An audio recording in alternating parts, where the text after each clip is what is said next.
কি অবস্থা বাংলাদেশের জনগণ বুঝছেন? আজকে একটা কাজে মিরপুর গেছিলাম, হঠাৎ করে আগারগাঁও যাওয়ার সময় দিয়ে মিজান সাহেব বৈশা রয়েছে রাজকীয় স্টাইলে, আর তার পাশ দিয়ে এত পরিমাণ ক্যামেরা রে ভাই।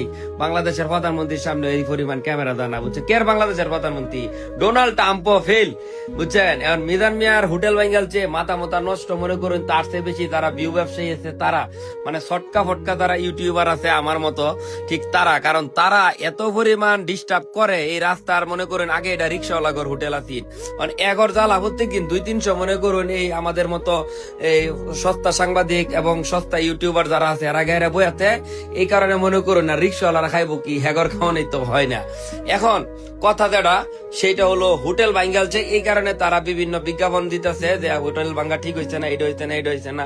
তা আমি যেহেতু গেছি এনে যাওয়ার পরে আমিও যাইতে পাই, তাগর আমার অনেকে চিনছে, এই কারণে তাগর পক্ষে কথা কইলাম।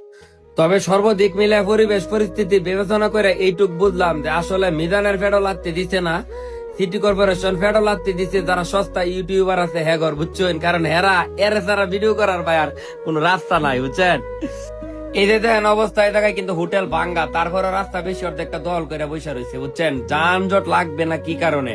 আর হোটেল থাকলে কি একটা বেকায়দা পরে সাধারণ মানুষ। তবে ভাঙ্গা কি ঠিক করছে না ব্যাটিক করছে এটা কমেন্ট করে জানায়েন আপনারা। এই হচ্ছে আমাদের সেই মিজান ভাইয়ের ভাইরাল ভাতের হোটেল। আমি কিন্তু 2 দিন খাইছি, বুঝছেন?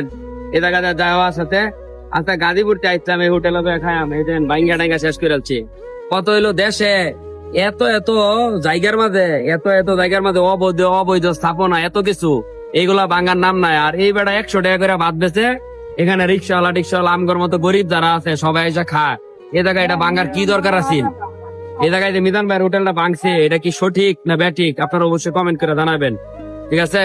আমার মতো এটা থাকলে ভালো হইতো, আমরা খাইতাম। তবে যেহেতু ভাঙ্গাই দিছে, পাশে সরকারি ভাবে একটা জায়গা ভাইয়ের জন্য ব্যবস্থা করে দেব, কারণ উনি মানবিক কাজই করে। 100 টাকা গরুর মাংস তো ভাত আর কি করতো। আর এদের সাংবাদিক ভাইরা এখানে যারা আছে মিজান ভাইয়ের রিভিউ নিতেছে। আর আপনারা কি মনে করছেন আশিক ব্যাপারীরা মিজানে চিনে না? আরে ভাই মিজানে চিনে আশিক ব্যাপারীরা, বুঝছেন? আশিক ব্যাপারীরা চিনে না এমন মানুষ খুব কমই আছে। আমার কি জিজ্ঞাসা জানেন?